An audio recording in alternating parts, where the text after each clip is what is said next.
శ్రీమాత్రే నమ. జయ గురు దత్తాత్రేయ నమ.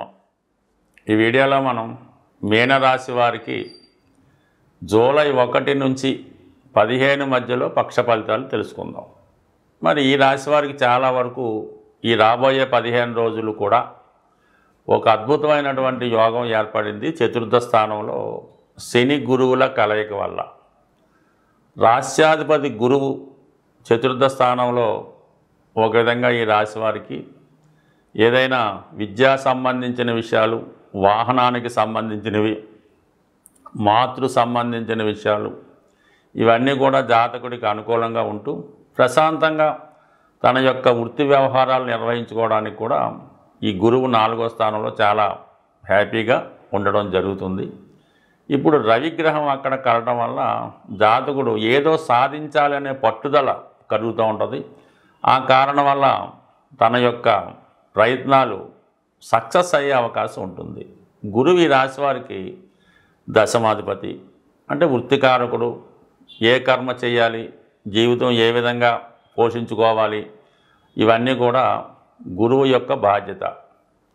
మరి రవి 6వ స్థానాధిపతి, అంటే సర్వీసు. మీరు ఏ విధంగా సర్వీస్ చేస్తారు, ఎంత నిజాయితీగా ఉంటారు, ఇవన్నీ రవి యొక్క బాధ్యత. ఈ 2 గ్రహాలు కలగడం వల్ల ఇప్పుడు మీరు చేస్తున్నటువంటి ఉద్యోగ ప్రయత్నాలు ఏవైనా ఉంటే అవి చాలా వరకు సక్సెస్ అవ్వడం జరుగుతుంది. గతంలో మీరు చేసినటువంటి కృషికి తగిన ఫలితం ఈ సమయంలో రావడం జరుగుతుంది. ఏదైనా ఈ సమయంలో మీరు ఒక నెంబర్ 1 స్థాయికి ఎదగడానికి ఈ గ్రహస్థితి సహకరిస్తూ ఉంటుంది.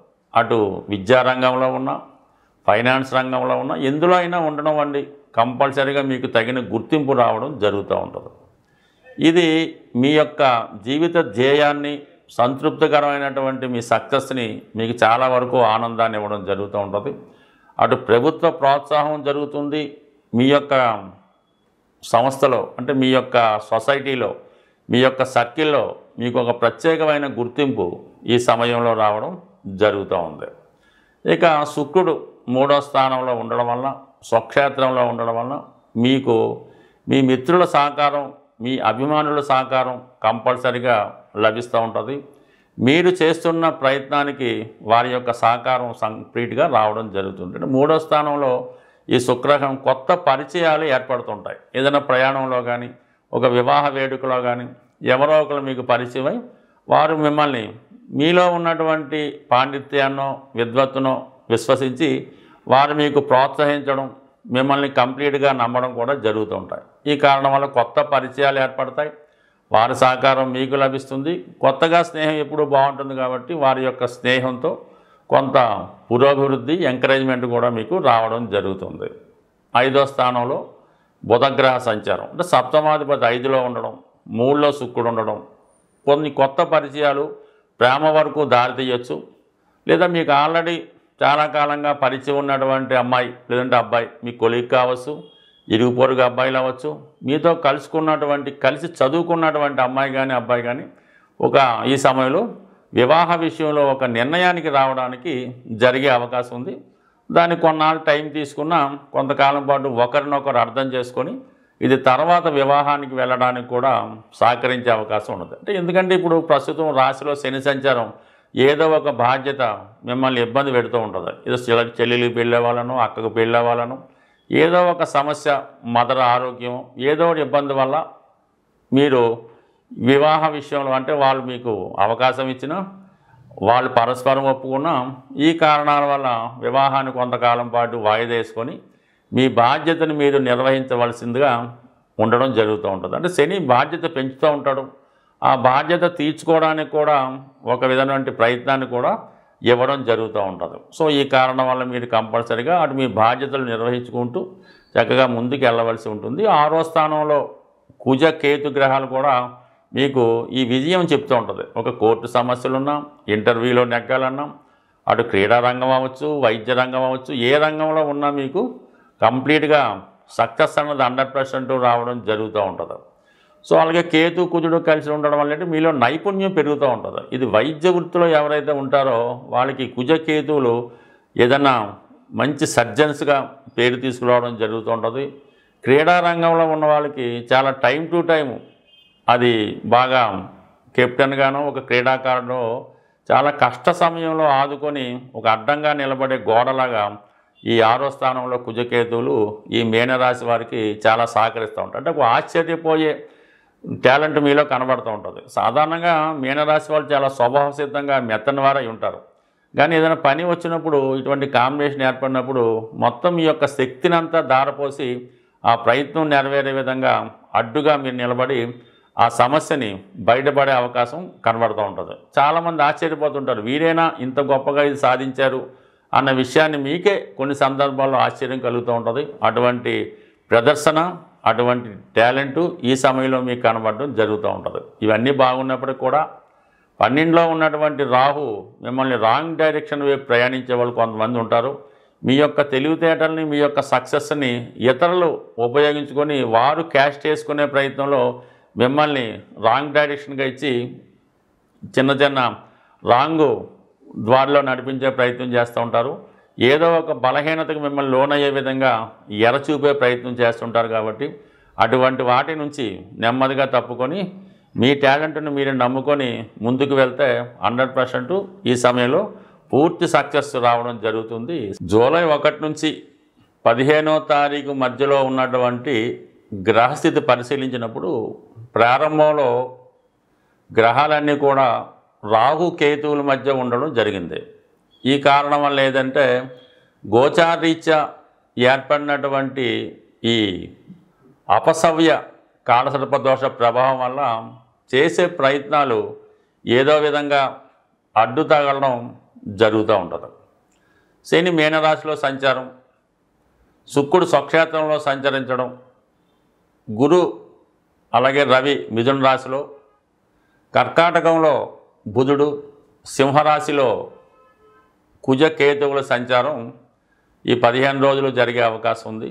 బట్ ఏదైనా ఈ గ్రహస్థితి కొన్ని విభేదాలకి, కొన్ని సంఘర్షణలకి, ఇబ్బందులకి కారణమయ్యే అవకాశం ఉంది.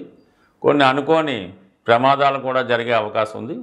అలాగే శుక్రుడు బలంగా ఉండడం వల్ల అటు కళారంగం, సినిమా రంగం వాళ్ళకి అనుకూలంగా ఉండే అవకాశం చాలా బలంగా ఉంది. బట్ ఏదైనా రవి ప్లస్ గురువు కలిసి ఉండడం వల్ల చాలా వరకు ప్రభుత్వ అధికారులకు కానీ, రాజకీయ నాయకులకు కానీ అనుకూలత ఏర్పడే అవకాశం ఉంది. బట్ ఇవన్నీ కూడా వారి యొక్క వ్యక్తిగత జాతకం బట్టి ఆధారపడి ఉంటాయి.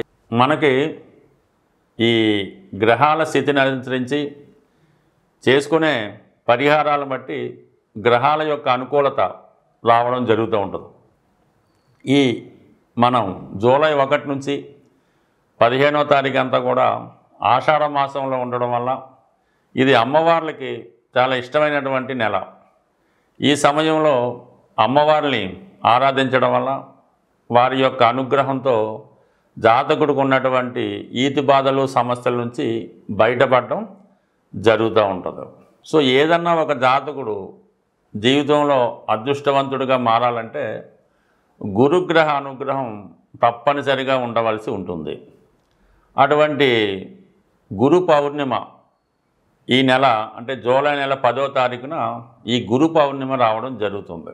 అందువలన ఆ రోజు మీకు ఇష్టమైనటువంటి గురువుని, అంటే ఎవరైతే మీకు విద్య నేర్పారో, ఎవరైతే మీ జీవిత అభివృద్ధికి తోడ్పడ్డారో వారిని కంపల్సరీగా సత్కరించవలసి ఉంటుంది. అంటే వాళ్ళకి ఏదైతే ఇష్టమో అవి ఇవ్వటం, వీలైతే వాళ్ళకి బట్టలు లాంటివి సమకూర్చి వారి యొక్క పాదాలకు నమస్కరించి వారి యొక్క ఆశీస్సులు తీసుకోవడం వల్ల గురుగ్రహ అనుగ్రహం సంపూర్ణంగా మీకు లభించడం వల్ల ఎటువంటి సమస్య అయినా మీకు సాల్వ్ అవడం జరుగుతూ ఉంటుంది.